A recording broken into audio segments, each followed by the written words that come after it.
Bonjour à vous et bienvenue sur cet épisode questions-réponses du podcast de la puissance mentale. Aujourd'hui, une question d'Aline qui nous pose cette question suivante. Deux points, ouvrez les guillemets. Je dois aider un jeune à se remobiliser après une grosse déception professionnelle. Il a perdu goût à la vie. Il n'a aucune motivation, aucune volonté. Il a peur de passer à l'action, de mal faire. Il manque de confiance en lui et d'estime de lui. Comment l'accompagner? Alors, moi, il y a déjà une première chose, par rapport à ce qui est écrit qui me vient, c'est: «Je dois aider un jeune». La vraie question, c'est, est-ce que c'est toi qui as envie de l'aider parce que tu sens que tu en as peut-être les capacités, les compétences?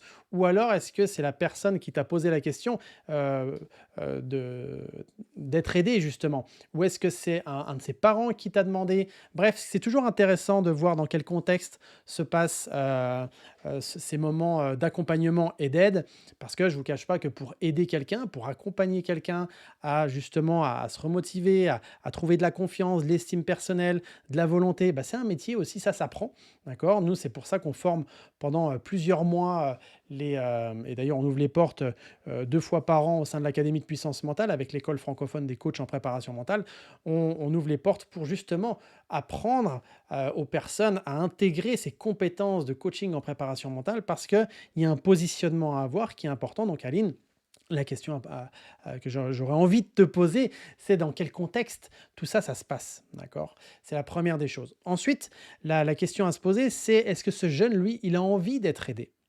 Est-ce que ce jeune, il est prêt à apprendre de nouvelles choses? Est-ce que ce jeune, il est prêt aussi, à mettre en place des actions qui vont l'aider à aller de l'avant? Alors oui, tu me mets qu'il a peur de passer à l'action, mais justement, tout l'objet, ça va être de trouver des actions qui sont bonnes pour lui, qui le stimulent, qui l'inspirent et qui vont pouvoir lui permettre d'avancer, en tout cas de déclencher ce premier pas. Parce que le fait d'avoir peur, c'est normal en fait. Ça, c'est pas problématique. Donc la première des choses, ça va déjà être de l'écouter. Savoir non, évidemment, hein, si on coche tous les préalables, c'est-à-dire que un, tu ne te positionnes pas forcément, en sauveur en disant: «Je veux l'aider, peu importe ce qui se passe, j'y vais» parce que, c'est pas forcément une position qui est, idéale dans le sens où de sentir que, dans ce rôle de sauveur, la personne peut en perdre sa responsabilité, son autonomie, donc parfois c'est un petit peu délicat. Donc un, voir, si justement tu es pas dans le rôle de sauveur et 2, voir s'il a envie d'être aidé et par rapport, à tout ça, donc déjà la première chose, si oui, ça valide le fait qu'il a envie d'être accompagné, la première chose, c'est de l'écouter. L'écouter avec beaucoup de bienveillance et pas vouloir lui donner tout de suite une solution. Déjà l'écouter et plus être en mode questionnement pour arriver à comprendre ce qu'il vit pleinement. Parce que lui, quand il va te dire qu'il manque de volonté, pour lui, ça va avoir une définition précise, peut-être une définition complètement différente de la tienne. Et c'est ça souvent le propre de l'humain, c'est qu'il interprète les choses en fonction de ses propres ressentis, en fonction de ses propres perceptions et aussi en fonction de son propre vécu. Donc là, l'idée, c'est d'écouter la personne avec profondeur, avec bienveillance, de lui demander de préciser les choses pour comprendre un peu ce qu'il est en train de vivre et pas d'anticiper la réponse ou en tout cas d'anticiper ce que peut vivre la personne et ça, c'est vraiment, fondamental. Maintenant par rapport à ce que vit la personne là, ce qui est écrit, c'est que tu dis il a vécu une grosse déception professionnelle. Donc là, ce qui est intéressant, c'est de lui poser la question. Quand tu dis grosse déception professionnelle, de quoi il s'agit réellement?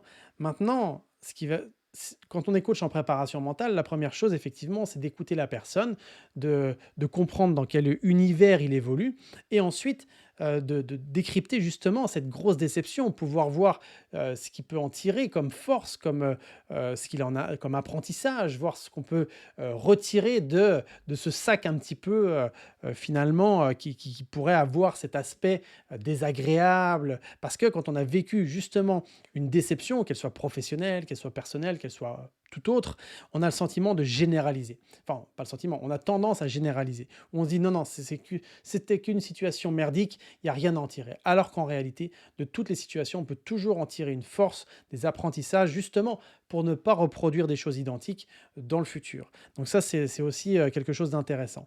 Maintenant, je vois beaucoup de personnes qui ont envie d'augmenter leur motivation. Mais ça, il faut savoir une chose, c'est que la motivation, pour être augmentée, ça va être important de définir des objectifs qui vous animent. D'accord? Pour être motivé à avancer, ça va être intéressant d'avoir une direction qui vous anime, donc ces objectifs, et pour avoir envie d'y aller. D'accord? Avant de pouvoir aller quelque part, la première chose, c'est est-ce que j'ai envie? Première étape, j'ai envie, oui, j'ai très envie. Et la deuxième étape, c'est comment je peux avancer, qu'est-ce que je peux mettre en place.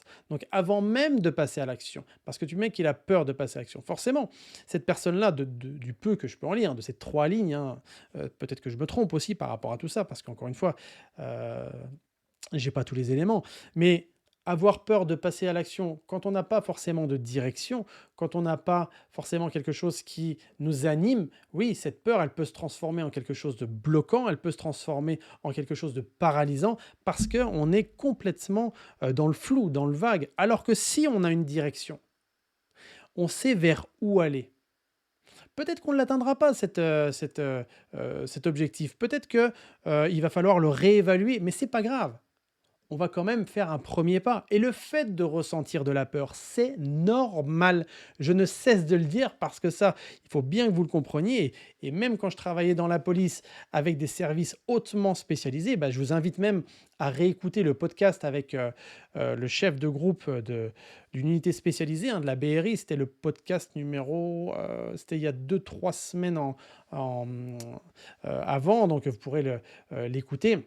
Et justement, il le dit, hein, les gens qui ont pas peur, en gros, ils sont suicidaires, quoi. On ne peut pas, ne pas avoir peur ou alors on est complètement, à l'ouest et on a perdu tout discernement. Donc le fait d'avoir peur, c'est normal, mais par contre, c'est vrai que cette peur-là, il va être intéressant de la diminuer pour justement ne pas être paralysé et avancer et être stimulé. D'accord?